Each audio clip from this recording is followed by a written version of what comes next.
right, welcome back. Thank you. I'm happy to be back. I am Dr. Diana Hill. This is the Wise Effort Show, and you know Jennie because we did a real play with her in Costa Rica, and a lot has transpired in our relationship since that real play. One of the things is that Jennie became my book coach, and she has helped me to produce this book that's going to be coming out in 2025. And I thought it would be good to have her on because, one, she's a genius at what she does. She's a really well-known book coach. I've actually had people send me her book as a recommendation for me to read. I'm like, she's actually working with me. I'm so lucky. But we're going to talk a bit about what trips us up in writing, how to produce what you want to produce, but do it in a way that uses all of your genius energy. So to get started, Jennie, why don't you introduce yourself to us? Who are you and what is your particular genius? Yeah, I love this question and the way that Diana asks it. I am the founder and CEO of a company called Author Accelerator, and we're 10 years old, and our mission is to lead the emerging book coaching industry. So book coaching is a thing a lot of people have not heard about because it's very new. It emerged in the last 5 to 10 years with the changes in the publishing industry. A lot of the nurturing work of writing a book got squeezed out of the big publishers and the big businesses and pushed downstream to writers themselves. So writers are responsible for bringing their best work to life, no matter what their path to publishing is. So whether they're going for an agent and a big traditional book deal, or they're going to self-publish or do something in the middle, they more and more need guidance, help, their own team around them to do their best work. So I became a book coach by accident. I was a writer and had a solid mid-list career is what I call it. I've written 12 books and I was there in the middle of the list, which means not a best-selling author, not a newbie, somewhere in the middle. It's not a great place to be. And I started coaching other people. I didn't know that's what I was doing, but that's what I was doing. And I found out that I was better at that than I was as a writer. It brought all my talents into one place. It just lit me up. I loved it. I was really good at it. The first person I coached got a 2-book deal at a division of Random House. The next 2 people I coached also got big 5 publishing deals. And all of a sudden I had a business.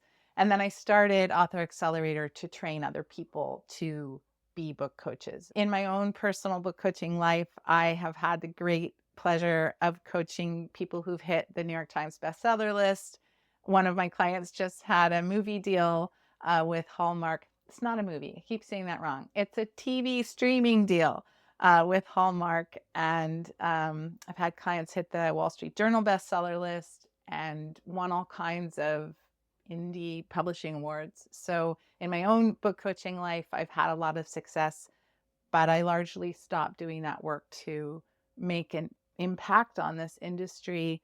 I don't want bad book coaches, just anybody hanging out their shingle and saying, I can help you with your book. I want book coaching to be seen as a legitimate, excellent industry. So that's my mission and that's what I do. And I think it's obvious why when we met and I heard what you were doing and heard about your book that we came together with this great start. Well, we didn't come together. So you were in Costa Rica, you went through my program, and we didn't really talk much about books. I mean, we were doing this program and I was helping you with your life. Oh, right. But you came out of it saying, are you writing a book on this? You said you're writing a book on this Wise Effort. And there's something about this frame that it didn't work.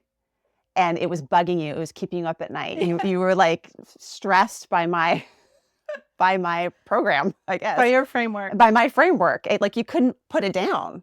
Yeah. In the same way that I guess for me with a client, when I see a client that's struggling and I can see what vortex they're caught in, I know that there's a way out of this, right? So you knew that there was a way out of my book problem. And you approached me and we met for 4 hours. Yeah. I do remember the feeling.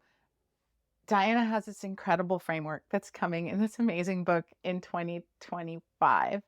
And it was the closest that I feel that I've ever gotten to understanding a part of myself. And I've done a lot of therapy with a lot of wonderful people, and I've done a lot of reading and reflection and self-work and all the things. And nothing had ever quite gotten as close as you got at that retreat in Costa Rica. And I could see or taste or feel something about myself that was right there, but I couldn't get all the way. And so I think that's why it was crackling in my Hmm. head. So it was really, to be honest, less about you and more about me. I was like, can you get me there? Hmm. Yeah. So in some ways, Jennie took on this book for your own personal Yeah. work. I wanted Yeah. that final twist. Yeah. And I got to experience the genius energy that Jennie has around taking something that is complex, understanding it for yourself, and then creating a frame, creating something that makes sense for the reader to move through this experience. And you were moving through it at the same time. You were moving through the Yes. Wise Ever program. Yes. Yeah. And what you've touched on is that a book is an incredibly complex, creative, and intellectual undertaking. And most people don't really understand that. They think whether they're writing fiction or memoir or nonfiction, it they see it in their head in a certain way, and they think we're all readers and we're all writers, and they think, well, it's not that hard to get from that thing in my head to what's on the page.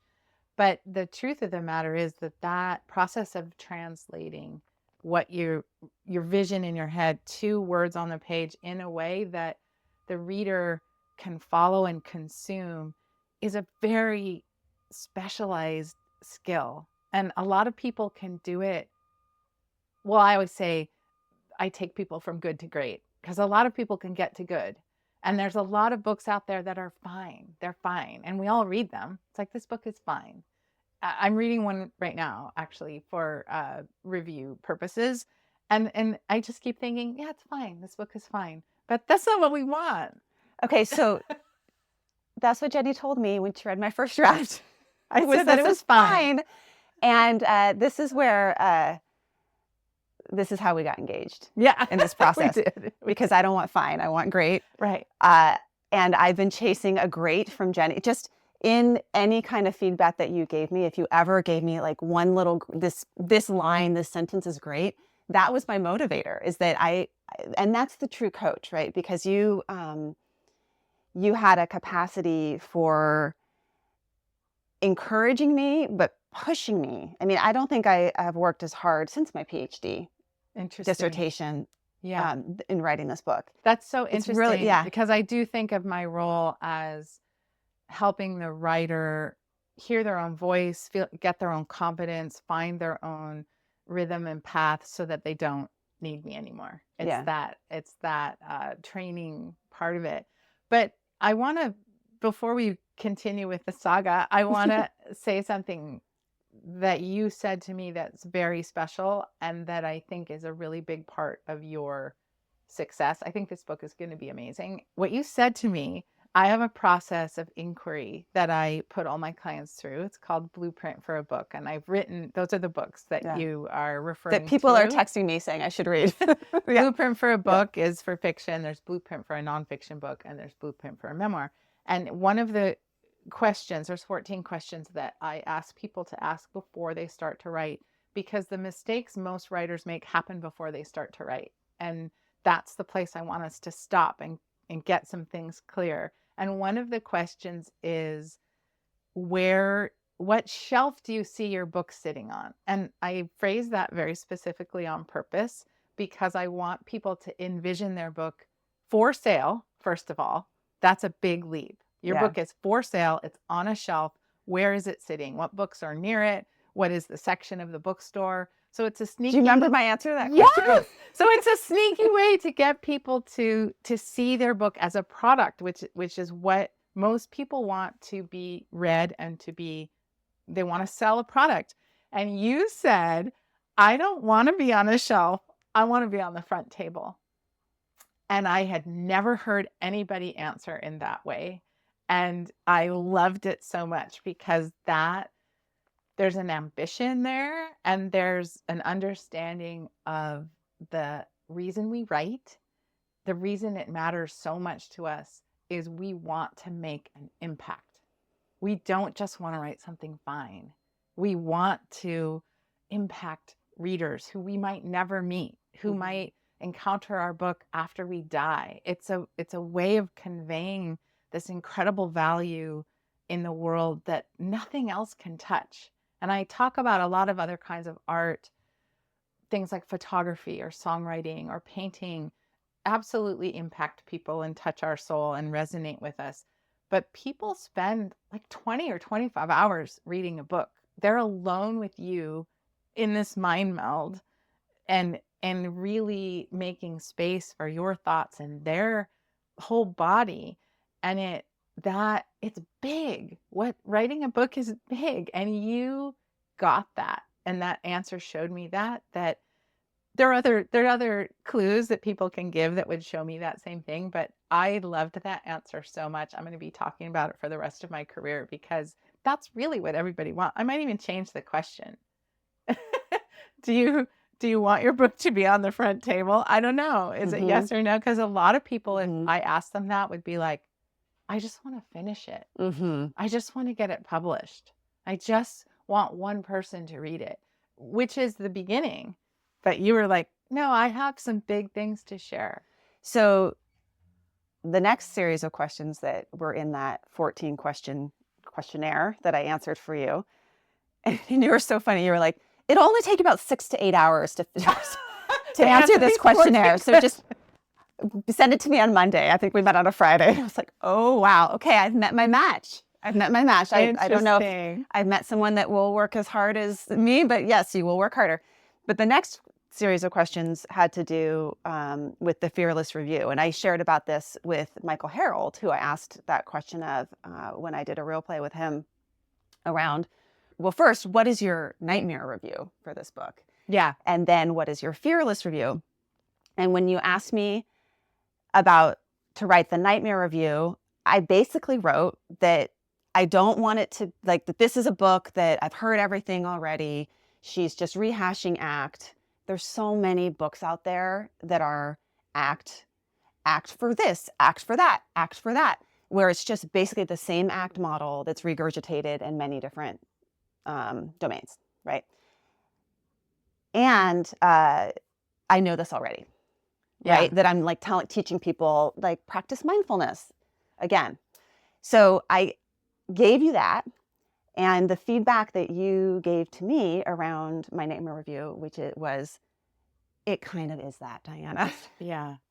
Yeah. So but it kind of was. That's the magic of this question, is what would be the worst possible thing somebody could say about the book that you have written? And if people are honest, which usually they are, the dream review, by the way, doesn't ever really get anything useful. It's always just like, yeah, this was amazing. I loved it. Right. You know, it like changed my life. Yeah, all the things. But the nightmare review, if people are honest, people will say the thing that will bring their book down. And sometimes those things are, they might say, I'm worried that people will see me as a privileged white woman who's totally clueless. Right. And oftentimes it's like, yeah, that's there. a problem. We need to make sure we mitigate that.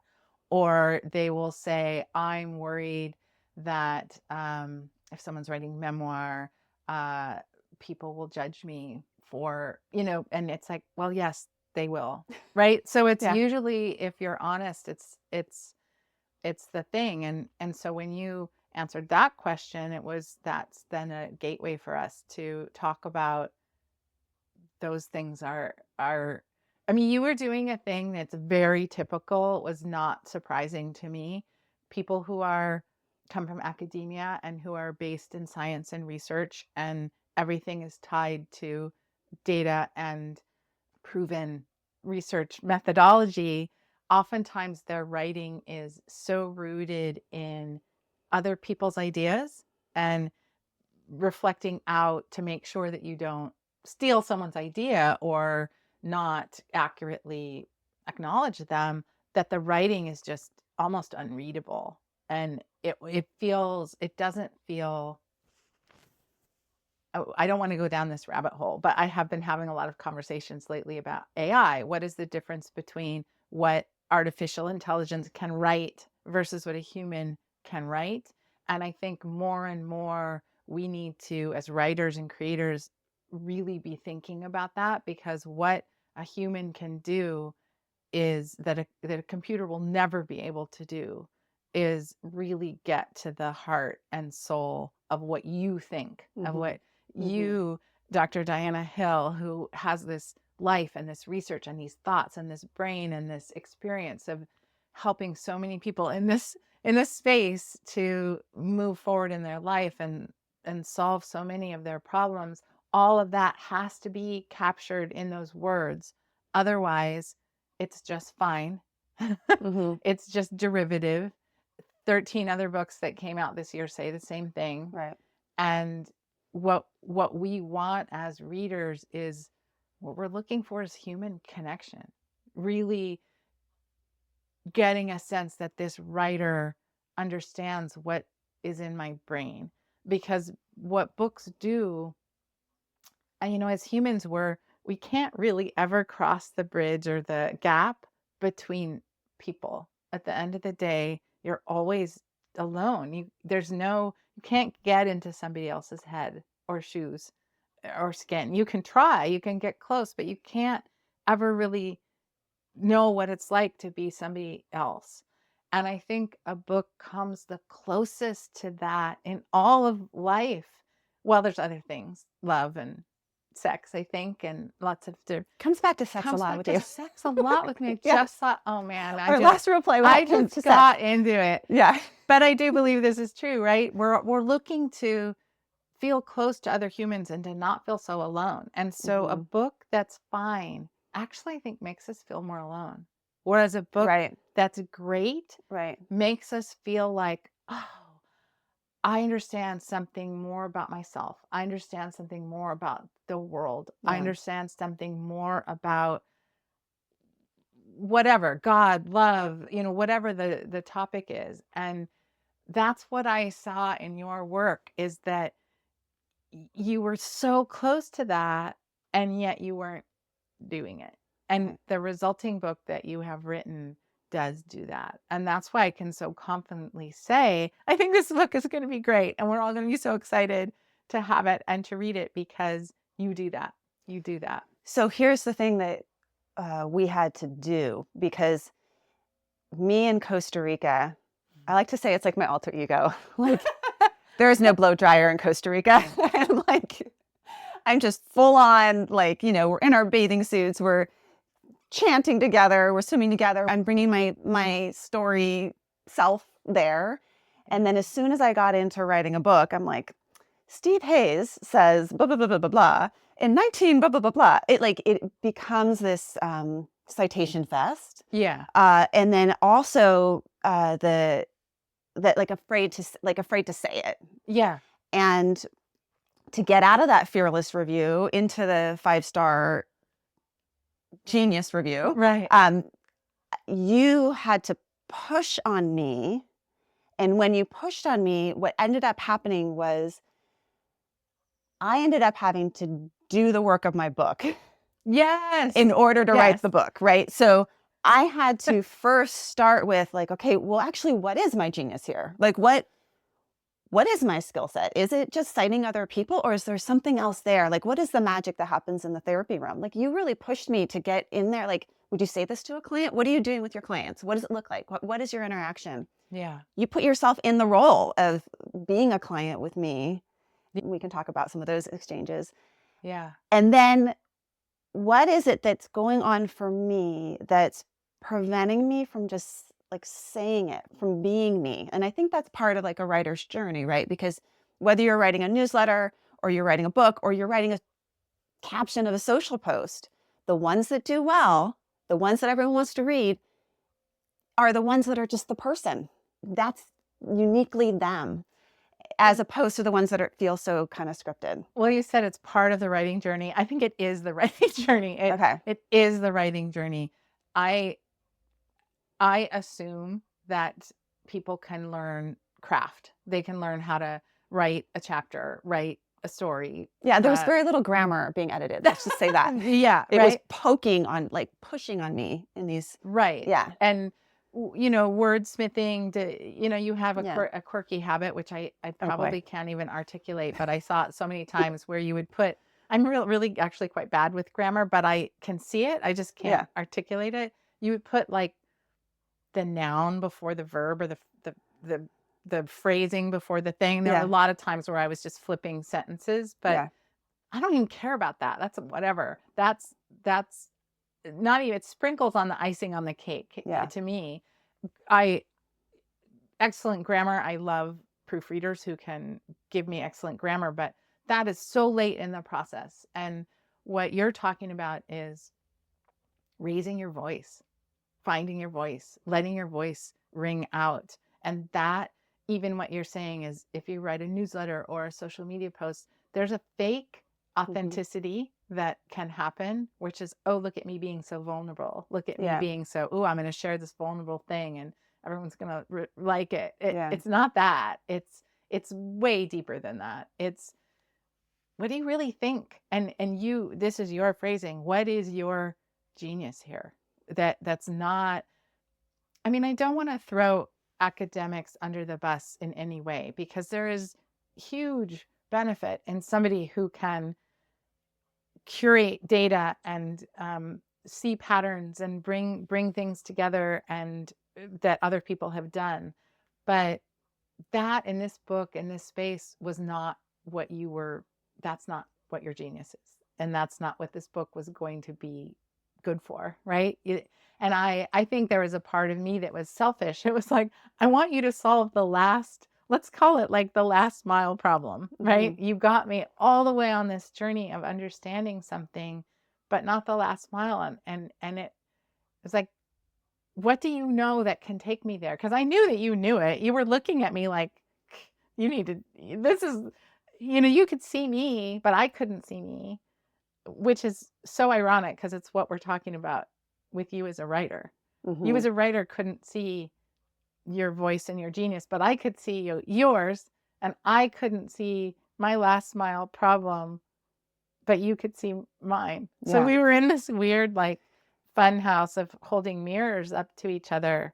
Right. Um, Because the book is about people who are spinning their wheels. We got to that point, putting a lot of energy in and feeling like they're going nowhere.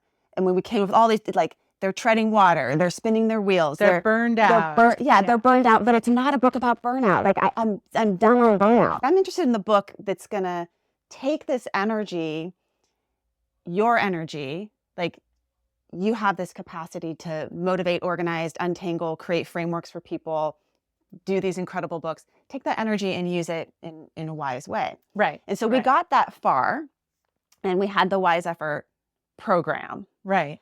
But when you're talking about this last mile, and what actually ended up shifting the book to have it become what it became was us coming to this head. Yeah. We met for coffee. Yeah.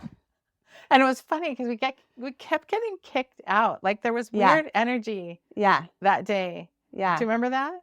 We got kicked out of one coffee shop. Mhm. Oh Was yeah. There was no closing. internet. Yeah.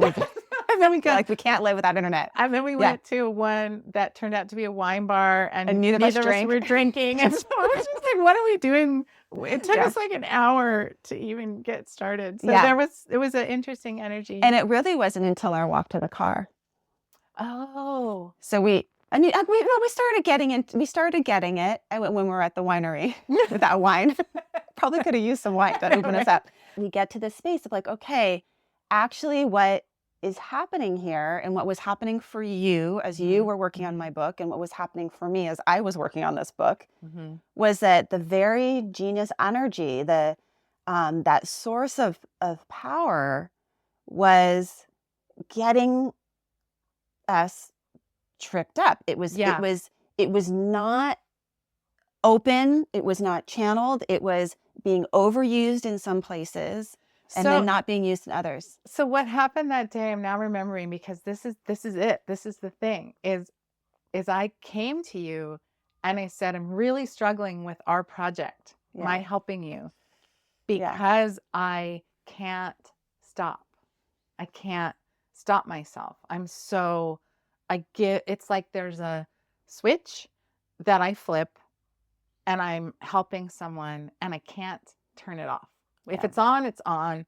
And so you mentioned before that your book is for strivers who are spinning their wheels and not going nowhere. And it, for me, it's, I go places, I go deep. Going nowhere is, why do I keep finding myself in this place Right. where I love what I do and I'm so in it, and then it scares me because I'm too in it. Yeah. And I was that way in Costa Rica with my business, and I still am, of course, Yeah. where I give and I give and I give and I push and I push and I push. And the going nowhere is, here I am again. Here I am again. Yeah. Over committed, over delivering, caring more about your project than about my sleep. Yeah. About, and that day I said to you, I kind of hit this wall. Yeah. And so what was cool was we were then using your framework Mm-hmm. to figure out what my problem was in my genius. Right. And that was the thing that was the aha moment. And Right. for me, that was the last mile. It was, oh, I don't keep finding myself in this place by accident. I keep finding myself in this place because I'm doing what I'm really good at. Mm-hmm. And I need to become more aware of the choices, or Mm-hmm. wise, you would say, wiser Mm-hmm. in those choices. So that day we were sort of figuring out what my Yeah. genius problem was. Your genius problem. And what I started seeing in you is, oh my gosh, I've seen this in 1,000. Yes. So that was what was also, first of all, in myself, Right. Right. but also in so many clients that I've worked with, because like you flashed me back to like working with a client with anorexia who is, yeah, they're going somewhere. Right. But what they're going to is going to kill them, right? Like, Right. and that's one form of this misused genius, right? Is it can take over. Right. So one form of it I've seen is in your form, where it's like it just takes over your life and you're so in it, you're swept away with it. And it's in part driven by this like attachment. Maybe you're avoiding other feelings that you don't want to feel, Right. or it's caught up in the story. So we started to Right. organize around that. Like, what is it that misdirects people's genius in that way? But then I also see the other form of it, which is equally destructive. All these people that I've worked with where I'm like, wow, you are phenomenal. You have something to offer here, whether you are a pet sitter or you are an ER doctor, so many different shapes and forms of genius, of people that have something to offer the world, but maybe holding themselves back, not playing big. Yeah. And that's also a form of underused energy, right? And that and the same things kind of trip them up in terms of being stuck in a story, or being avoiding something, or being attached, holding on too tight to some kind of identity or belief system. Yeah. And that really opened it up for me, because I also think about how I work with those clients and how I work with you and what's worked with me. It's so frustrating when people, if someone were to tell you, Jennie Nash, well, just don't work on this project, Well, or and, don't and be we such a, we laughed yeah, about that because people have told me that a million times. yeah, You need to set a timer for your work and get up and take a break and walk across the room and have a glass of water and use the foam roller. and use the foam roller. And, Yeah, so because when I work too much, my body breaks down, yeah, my wrists and my neck and my eyes and the whole yeah. thing. And I just roll my eyes when people tell me that. It's like, that is no match. Right. Setting a timer so that I have to get up and walk across the room and turn it off is no match for me and my work, my ability to work. Yeah. But what I loved in that moment at that wine bar was when you started realizing this was all your clients. Mm-hmm. You got so excited. It was like, this is the thing. This is my thought, my voice, my thing that I want for people. This is my genius. This is what this book needs to be. And we should say that I think, if I'm not mistaken, this was 4 weeks before your manuscript was due. And the second time that you've ripped my book apart, because when you first met me and said, this is your nightmare review, I started scrambling like, oh no, I'm on my review. I better change this whole thing up. Yes. So we got a frame. Yes. And then now 4 weeks before the manuscript is due, we're at a wine bar and you're like, I don't even know if I want to work with you. And yeah, that this was another, like, this is what's hard for me and what was so good for me, because it was another, like, okay, if you care enough about this, Yeah. you're going to make it the way that it needs to be made. Yeah. And it was so much, talk about avoidance. It would have been so much easier. I could have written A book that was fine. a book that was fine and that would do well. Yep. And it would Because have. there's a strong, they're like, people are interested in acts. It's like, and there's a part of me that I think also is the Costa Rica no blow dryer self. Yeah. That is like, and I love the feeling of the bigger connection. Yeah. And then it was like, okay, what is your genius? What is your problem? How is your genius your problem? Yeah. And then how do you still use it without leaving your genius behind? Which is what was so fun in the next few days is we both took that idea and tested it. You in a professional setting and with professional colleagues, and me with some of my family members, just saying, so if I were to ask you, what's your genius? And at first people were like, what? Everyone pushes back. They're like, I don't have a genius. What are you talking about? And then I'd give a little, and they'd say, oh, everybody knows. Everybody knows. And then I would say, well, I don't want to talk about me. You started like in those next 72 hours using it. Using it with clients, using it with friends, using it on my family members, because sometimes it's easier to see it in other people. Yeah. You think about, okay, my dad, what's his genius? Oh my gosh, he was an attorney and is a Buddhist. What is his problem? He tells a lot of stories. So everyone has that. Sometimes, actually, I did find people that had a hard time seeing it in themselves. Yeah. And I'm sitting there looking at them like it's obvious, because that's what I think it's in part of the work that I do is I see every human as their own healer, right? I'm creating the context to help them come to their way through, their way out, in the way that you did that for me. You didn't write my book. Let's just say Jennie did not write this book. No. It was always my stuff, but you helped create the context. So that's what I do with my clients. Yeah. And in part is seeing that genius energy within them, that's whether it's stuck in depression or in an addiction or stuck in self-doubt, how to turn it around. So asking people that, what is your genius? And then asking, where are you stuck? Where are you spinning your wheels? Or where are you working too hard? Yeah. And making that connection between this same genius energy is part of that. And you can use that to heal yourself or to help your own self where you're, so for me, here I find myself again in this place. So then what Diana was saying was, how can you use that energy to help yourself the way you help other people? Yeah. And that was the final mile. That was the last mile for me. I was like, oh, I so understand this now. And I remember I went and I started a new Google Doc and I went through your whole framework with the same issue that we had started talking about in Costa Rica. And I was like, let me see if I can do this for myself, go through this framework. And it was so logical. It was so clear. It wasn't easy to do, but it was, the guide was the guardrails, the guide, everything was there. You had made me a path, and that a great book does that for the reader. You empower me to know more, to understand more, that I'm different at the end than I was at the beginning.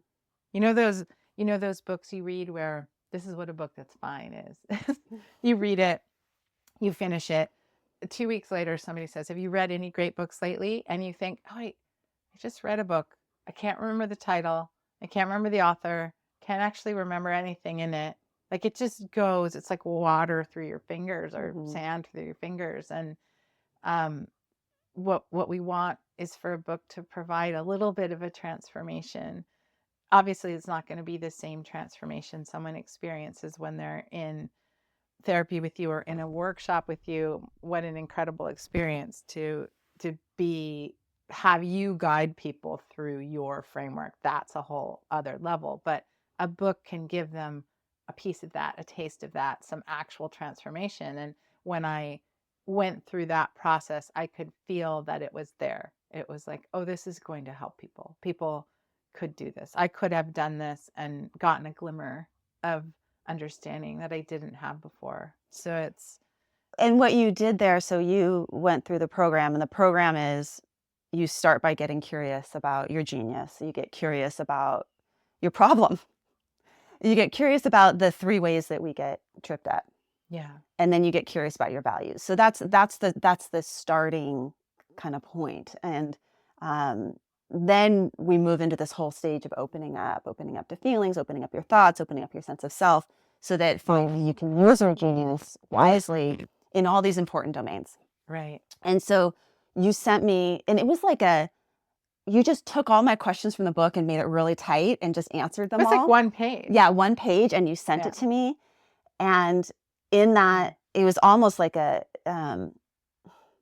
case conceptualization. Like all of a sudden I saw you, just because you went through that process.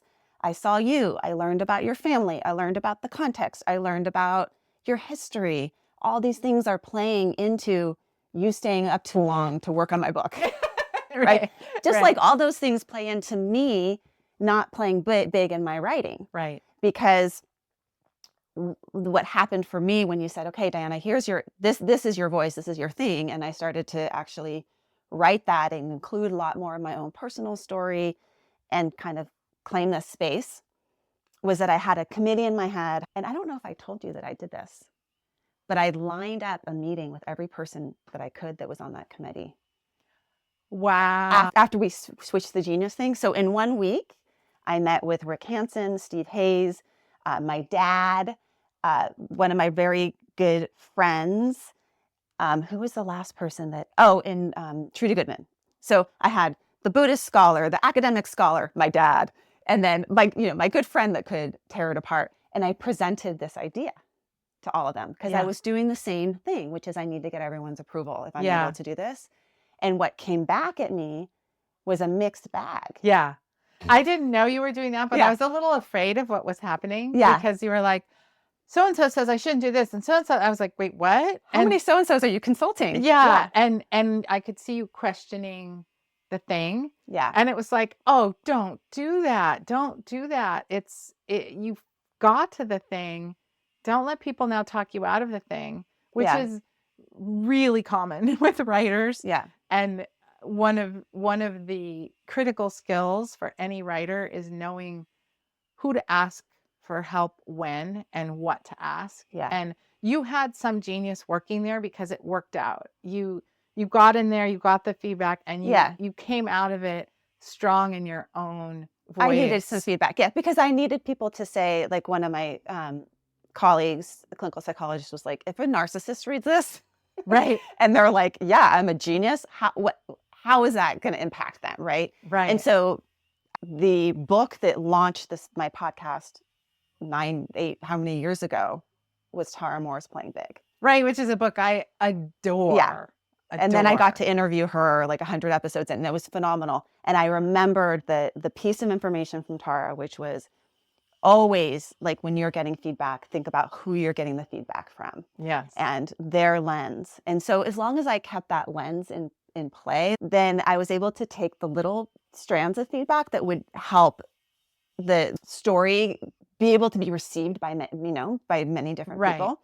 But what you said to me that was super helpful around that was, oh, if you're getting such strong reactions, then we're on to something. Yes, absolutely. Absolutely. Oh, okay. So this is what it has to feel like. It has to feel like you're on the edge of pissing people off. Yeah, it has to feel scary. It has to feel scary. Yeah. And risky because you're saying something real and authentic, not in that social media way, but in a very deep way. And that's what you want, is people to react to it.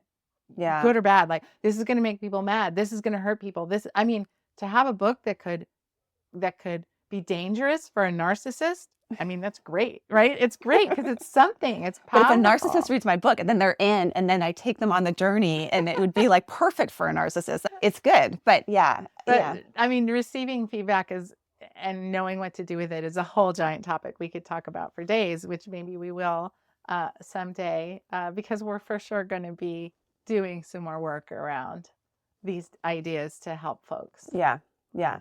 I want to talk a bit about this place that you put me in multiple times that I had to use my own practices to get me through.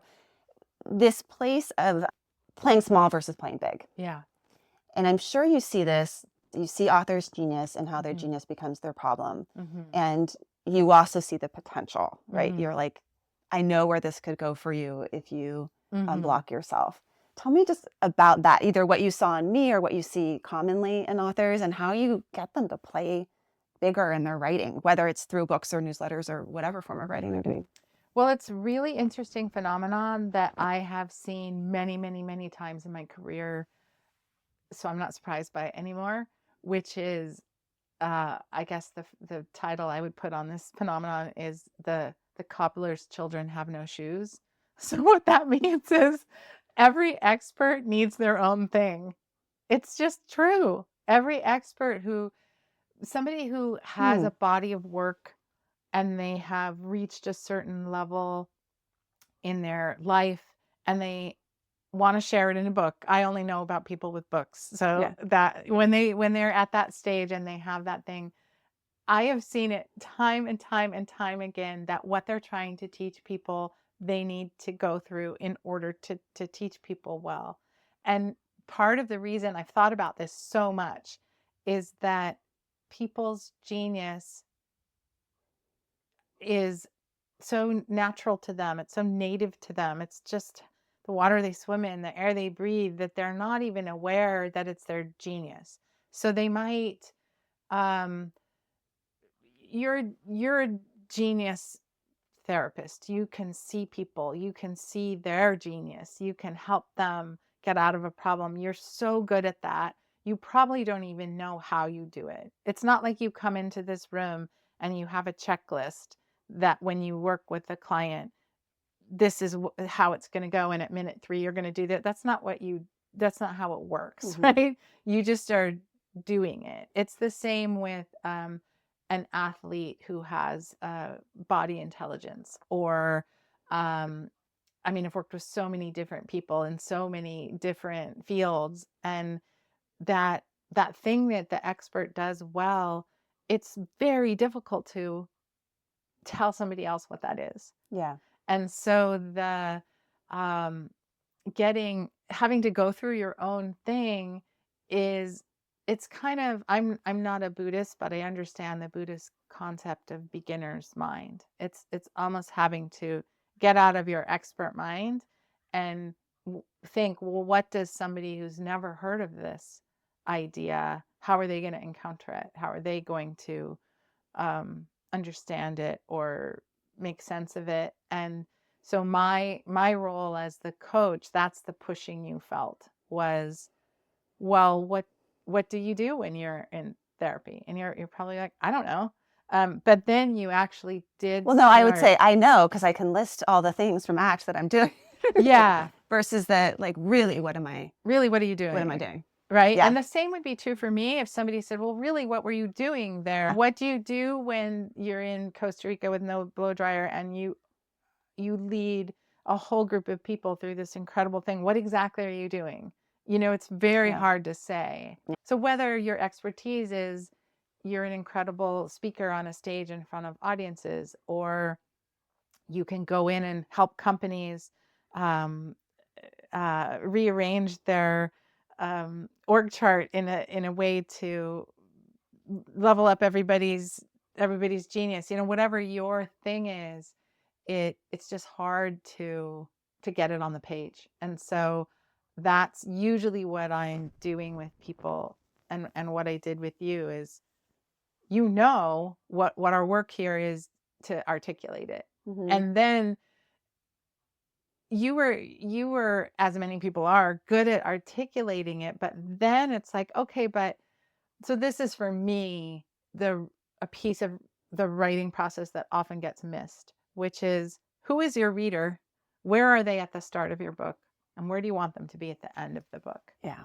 And we did a lot of work around that. Is your reader totally new to these concepts? Have they read any other books in this realm? Have they tried any other things? Yes, they've tried everything. That was the solution. And when you said that, I remember I loved it so much, because that was me. In my head, I'm like, I know all this. I Mm-hmm. know all this. You're not Mm-hmm. teaching me anything new here. That's the book that's fine. Yeah. Right? It's like, I've read this book. I've heard that speech. I've gone to that workshop. Like, I get it. I get it. I get it. It was sort of like, tell me something I don't know.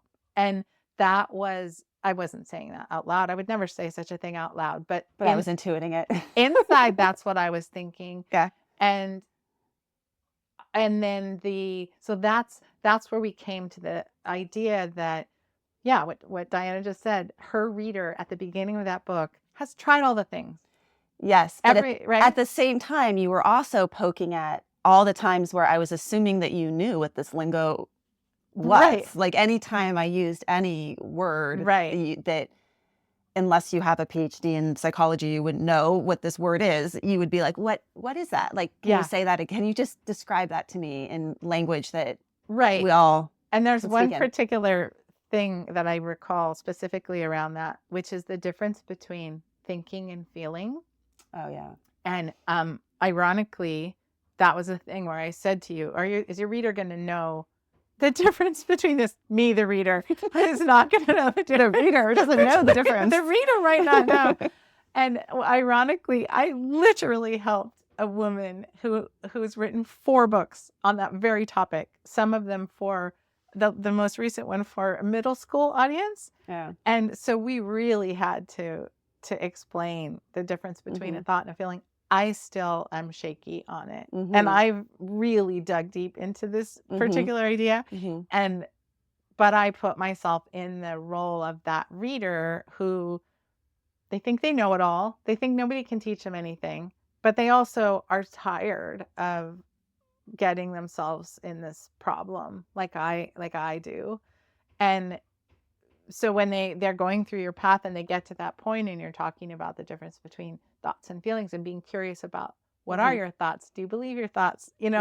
This amazing process you have for walking people through. If they don't get that, they're not going to get the transformation. So my job is to be the avatar for that reader, but it only really works when we know exactly who that reader is. And a lot of books, this book that I was just referring to that I'm reviewing, that's just fine, I keep thinking, who is this book for?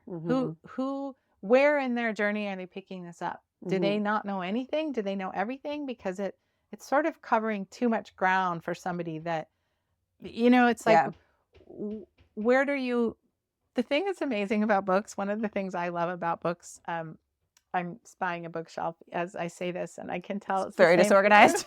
No, it's great. It's all the books. So a writer, for example, or someone who's trying to be a writer I probably have 200 books on writing. And if a new book on writing comes out, I'm buying that book. It's not like somebody buys one book, right? Or does one thing to try to help themselves. So the question is, where are they? Where are you meeting them? Where are you taking them? And so we did a lot of work around that so that you could be really clear, which I think you are now, about exactly who can you best help. Yeah. You can help a lot of people. Right. This framework can help a lot of people, but who can you best help? Right. Which is what I've gotten clear in my practice. Like my practice is now only people that I can best help. That's why, it's just so phenomenal to have this practice that I have, because over the years I figured out who do I work really well with. Right. And it is the people that have read. They come in telling me all the books. They're giving me books to read all the time. And I'm like, can you lay off the books? Like right. We need to focus here on get one thing going and move you through it. Or you're I'm that person. You're so much up in your head. Like you can say all the phrases and all the words and all the things, but that last mile, you can't go on because I now know from understanding your framework, I'm in the curious part, but I haven't done the open up Yeah, the part. open up part. And back to the thinking versus feeling, Yeah. that's diagnostic of it. Yeah. Because the person that gets really tripped up in trying to tease apart, is this a thought or is this a feeling? Right. Is missing the point. It's missing the point. It's all up in their head. They're in their, Right. you're in your head thinking. Right. And really the practice, and one of the practices that we do in the book and in the opening up, is to notice when you're entangled in it. Right. Like just starting with the entanglement. And this was, we did such a cool thing of drawing it and creating these drawings around what it feels like when you're entangled in your thoughts and feelings, thoughts or feelings. It doesn't really matter, but you know what it feels like. Yeah. When you do not feel open, free, able to express yourself fully. And what was just so cool about our experience is that, and I think I had an idea this would happen, that I got to my most problematic place in my work with you on your book. Yeah. That was the coffee shop day when I showed up and I was like, I'm not sure I can do this anymore because I'm in that place where I always find myself. Yeah. That's my stuckness, is here I am again, too deep, too far in, too over committed. Yeah. So it was sort of like, help me. Like, here I am. Make your book so that it could help me. Make your program or your process so that it could help me, because what we had been doing up to that point, it's like, okay, great, I get it in my head. Here I am doing the thing. Yeah. And I know what it feels like, but I don't know how to help myself. I don't know how to get out of it. And I've been doing this a long time, as most of the people you work with and the people that are going to love your book are going to be experts in something. They're going to be really good at something. And that awful feeling of, I don't want to do the thing I'm good at because the thing I'm good at is starting to hurt me. Yeah. And that's a really scary place to be. And that's what I glimpsed when I first worked with you in Costa Rica, was being able to articulate that the thing I'm doing all this stuff and I'm doing so well at it, and look at me and it's so great, and I've hit the peak, but I don't like it. I don't like myself. I don't like it when I'm in my zone of genius. What is that? That's a terrible feeling. Yeah. And your framework in this book and in your program is going to help people with that. And just what an incredible gift. And just when we're sitting here today talking about it, and I think about that, the book that was fine, it was like, oh, I'm just so glad you didn't write that book. I could see these moments when we were working together where there was these, you were like, I'm putting it down now. I'm taking a break now. Like you were putting boundaries, like I could feel you putting boundaries up with me. I was learning. Yeah. It's like, can I be in this genius place and not lose myself? I was starting to practice what I was learning from the book. It was really cool. Yeah. And it was so very, very different from set a timer so you don't sit in your chair at your computer for 3 hours straight. Yeah. It was really different. It was coming from me, deep within me. So I got to experience the power of your process, and that was just really cool. Yeah, it was a really awful and special experience. Thank you.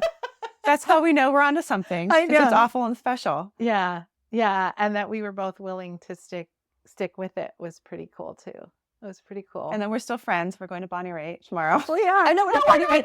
We're going to Indigo Girls tomorrow. I just went to Bonnie Raitt. Yeah, you just went to Bonnie Raitt. Yeah, to carry forward the women using their voices theme. Yeah, it's a thing, and I'm just excited for your readers and the people who are going to learn from you, because this system that you've created is special, and it's powerful, and it's transformative, and I'm just excited for the people who get to read the book, people who get to be in your workshops, people who get to learn from you, because it's going to be great. So if you want to learn from both of us, we're also joining forces to do... We're going to do a thing. We're developing something where we want to do like a intensive in-person 3-4 day, get your book going Yeah. and experience this, where I'm coming in from the psychological angle, you're coming in from just so much experience with book coaching. And that's going to be phenomenal in It's going to Santa be great. Barbara. Yes. So we don't have to fly anywhere for it. Yes. And that's going to be in spring. And Spring 2025, we Spring should say, in 2025. case people are listening at a later time. Years down the road, they're Yes. coming back to listen to this. That's right. Dying to know. So yeah, spring 2025, we're going to be doing that. And then I'm also, this book it's a book, but it's a frame. And that's what you really taught me, is that it's like you're creating your frame from what you're teaching. Like, this is your teaching. Mm-hmm. And so I'm going to be guiding people through the Wise Effort process in a 12-week program where you're going to get to go through this step by step with me as your guide, but also a lot of resources and handouts and a community through a course. And that's going to be coming out in 2025 as well. Very exciting The stuff. fruits of all this labor, literal labor of laboring this book. A book is usually never just a book, especially a nonfiction book of this kind. It usually is part of an ecosystem that the expert is building, and they're speaking and they're giving workshops and they're coming into their own power. And that's what's so exciting for me, is that you get to do this now and people get to learn from it. So this workshop is going to be amazing. Yeah, we're gonna do some amazing things. So if you want to be part of that, we don't have the sign up yet. So you want to get on the wait list, because it's especially, these are going to be small. So you want to get on the wait list so you can be first to sign up for that. And if you go to drdianahill.com/workshop, that's how you'll get onto that wait list. We'll put the link in the show notes for this episode as well. And go check out the blueprint. Jennie Nash also has a podcast if you're interested in book coaching and you want to hear the behind the scenes for book coaches. It's the #AmWriting podcast. I'm one of the co-hosts. We talk about writing, all different kinds of writing. What we say is all the things: short things, long things, nonfiction, fiction, memoir. That podcast is a writing focused podcast. It's fantastic. And it's just #AmWriting. And if people want to learn about becoming a book coach, they can go to, the best place to go is bookcoaches.com/ABC. That's about book coaching, ABC. Yeah. And then get the blueprint for whatever blueprint you need, the memoir or the nonfiction. Yeah, we'll put the links for all the that. Fiction. So we'll put that all up as well. But this isn't the end of us, folks. So you'll see more of Jennie and me in our different spaces. And thank you for everything. Well, thank you. It was you were very brave, and you modeled being open and curious, and certainly modeled wise effort. And I've learned so much by helping you. So it was my great pleasure. Thank you. Thank you. Okay. How'd that go? I think it went great. We were in flow. I don't even know what we said, but it was good. Yeah, you're so easy. Thank you so much for listening to this episode of the Wise Effort podcast. Wise Effort is about you taking your energy and putting it in the places that matter most to you. And when you do so, you'll get to savor the good of your life along the way. If you would like to become a member of the Wise Effort podcast, go to wiseeffort.com. And if you like this episode and think it would be helpful to somebody, please leave a review over at Podchaser. I would like to thank my team, my partner in all things, including the producer of this podcast, Craig, Ashley Hyatt, the podcast manager, and thank you to Ben Gold at Bell & Branch for our music. This podcast is for informational and entertainment purposes only, and it's not meant to be a substitute for mental health treatments.